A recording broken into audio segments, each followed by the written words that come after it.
Okay, one of the areas that from the feedback I got from you guys is that you would like to see tactical analysis.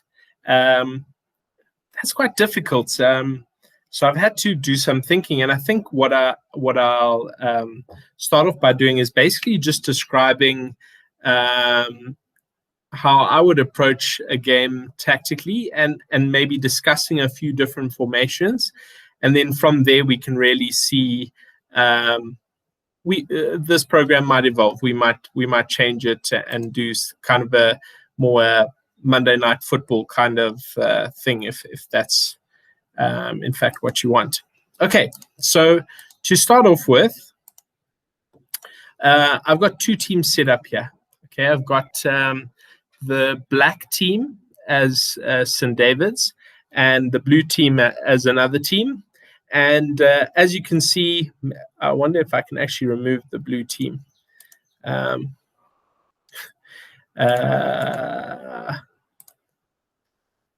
Okay, no matter. Let me move them maybe all into a low block, and then we can discuss what we're going to do here.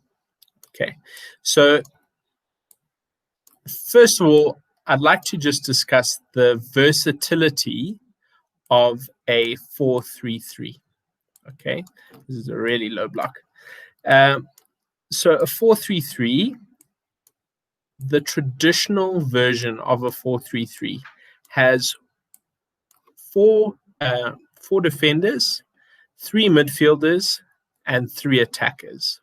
Okay, now traditionally, these 3 midfielders are arranged in such a way that there's a single defensive midfielder or pivot. Okay, and I'll explain that name in a bit. 2 more advanced midfielders, but I think where schoolboys get this wrong is that sometimes they think that they're both attacking midfielders, a striker, and 2 wide attackers. So that is what we would call the traditional version of a 4-3-3 with 1 attacker. This shape encourages the fullbacks to press on. Now, before I actually carry on, the one thing that I will say about schoolboy tactics is that often the tactics only exist in the coach's mind. There is very, very little discipline in terms of tactics from schoolboy players. And I think if we want to improve, that is definitely one area that we should look at. That it's not all about you and the way that you want to play on the day, but it's about giving yourself to a greater cause and perhaps sacrificing some of what you want to do for the benefit of the team. Okay, so I've spoken about this one defensive player, and this player is often referred to as a pivot because sometimes if the ball comes to this player, they can change the direction of the attack. The attack can pivot on that player. So it can be on the left, and if it comes to this player, he can then shift it onto the right. There's often a shift in transition, so maybe when they start off on defense, this is kind of maybe the shape that they might take up, like more narrow with the fullbacks and the number 6 stepping out of the defensive line. And then on attack, they might change and be more open with the number 6 playing more of like a quarterback role, and these players then linking the fullbacks, wide players, and strikers. The other variation on this is if we would have 2 pivots. So we have two defensive players, and then, sorry, I've got this actually the wrong way around, and then a number 10. So this is why I say the formation is so versatile, because this is actually could be more considered to be called a 4-2-3-1. Okay. And now the number 10, his role is really to bomb on forward. He is an attacking player, but these two both then have defensive duties, especially when the fullback pushes on to cover in those spaces there left by the fullback. The other options that we see here is what's called a false nine, okay, where we've got we start off here. This was our like traditional one, and a false nine is where this kind of triangle shape is then inverted. So this striker would then drop into a number 10, and you would actually play then without a striker. Now we did this in a semi-final game in Challenge Cup one year against Waterstone, and we did it in the first half of the game, and we found that we had really a lot of possession, but very little penetration, and it wasn't it was successful in that. Then what Waterstone did at halftime is they changed their tactics to get more possession, which then allowed us to then play on the counter, and we ended up winning the game. The other thing about this false nine situation is that these wide players then need to come much more narrow to give yourself a chance of getting in on goal. But also you need to make sure in that situation that your transitions from defense into attack are very quick. And this is the way the game is going, that you need to change from defense to attack to defense, to, those transitions. Often you hear managers talking about moments in the game. They say that there are 4 moments in a game. There's when you're in possession, when you're out of possession, and the other 2 moments are transitioning from one to the other. So when you're in possession, let's call that moment number 1. When you're going from attack to defense, okay, that's the second.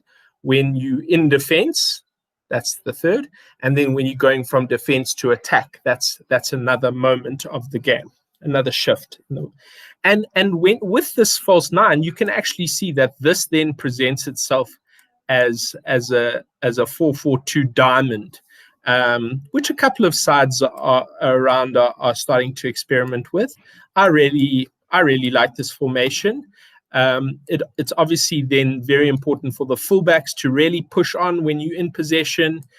For the number 6, he must only worry about his own goals. He's a very defensive player, and especially on small pitches, that can give you really what you need in midfield. Okay, so that's a few of the things. Let me go back to the traditional 4-3-3. Okay, the other thing to look at with this formation is whether you're going to be narrow or wide. Okay, I think I discussed it already. But on defense, we want to be really narrow. Okay, we don't mind the opposition getting the ball in wide areas. Okay. Obviously, in an ideal world, we want to all shift across there and defend 1/4 of the pitch. Okay. So that's about being narrow. And the other one is whether you want to be flat or you want to be staggered. So sometimes you'll find that these 3 midfielders then are flat. Okay. Now, in this way, they can cover more space from left to right. But this does leave you leave spaces in between the lines. Okay, so you would only really want to be flat if you were looking to be a little bit more defensive against the other team, and then you could have 2 like solid lines here with very little space in between the lines. But in this situation, it wouldn't matter too much. Okay, so I've spoken about the versatility of the 4-3-3 with the 1 pivot, the 2 pivots, the false 9. I've spoken about discipline discipline in your formation, and now I just want to show you how a 4-3-3, how it would line up against different formations. So let's say 4-3-3 versus 4-3-3. Okay, so you both against each other. In this situation, if you look at the players I've got on the field, who is the most important player here in what I've got here? For me, it looks like the number 6s on both teams, because these guys are the only ones on the whole pitch who are basically, if both teams are tactically like where they should be, they're the only ones that are like free there. Okay, so let's now go back and say 4-3-3 versus 4-4-2. Okay, let's say 4-3-3 versus 4-4-2. Now remember, we black and we attacking from right to left. Okay, and the team in blue is going from left to right. Now with a 4-4-2 and a 4-3-3, on paper you might think that the blue team, the 4-4-2, have a numerical advantage in midfield. That is definitely not the case. In midfield, the numbers are 3 versus 2. Okay, the two wide players, they do not come into this midfield battle. In the section, there's a change, a discussion on Diego Simeone's tactics. That is a different situation. If all 4 of those are flat and narrow, then yes, then you can have a 4 versus 3 situation. Even more if they play a 4-4-2 diamond, then you're going to have 4 versus 3 there, definitely. Okay, let's say 4-5-1 versus 4-3-3. Let's see who's here. You can see now the 6 and the 10 basically cancel out each other. 4-5-1 versus 4-3-3, almost everyone cancels out each other. It's just going to be a match of skill and who finishes their chances better. Let's look at 3 at the back, which in my mind is really the only different formation. All the others I see as variation of 4-3-3. Okay, with 3 at the back, now we've got 3 versus 3 on our attack.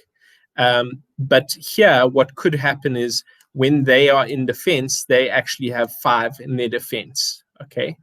And their transitions are very important. So you see a team like Wolves doing this one really, really well. Their one is slightly different, that they have their 2 Moutinho and Neves who are in there, and then they've got their fullbacks that just like bomb on, and guys like Adama Traore, and they really make it work. So here again, most important player here, number 6. He's the one that's free. Hey, what else can we look at? This one is quite a popular one. There's the diamond. Okay, same. What else have we got? 4-2-2-2. This one. Okay, yeah, this is more like the 4-4-2. Again, you can see that these formations are very subtle differences, but it's very important that your number 6 in these situations, your defensive midfielder, he is disciplined. He is waiting to play the game from behind the ball. He doesn't want to get in front of the ball. He wants to be behind the ball and play it out there. Okay, I hope you've enjoyed this. I hope it made sense to you, some of it. I hope it opens up some discussions for us. And yeah, looking forward to it.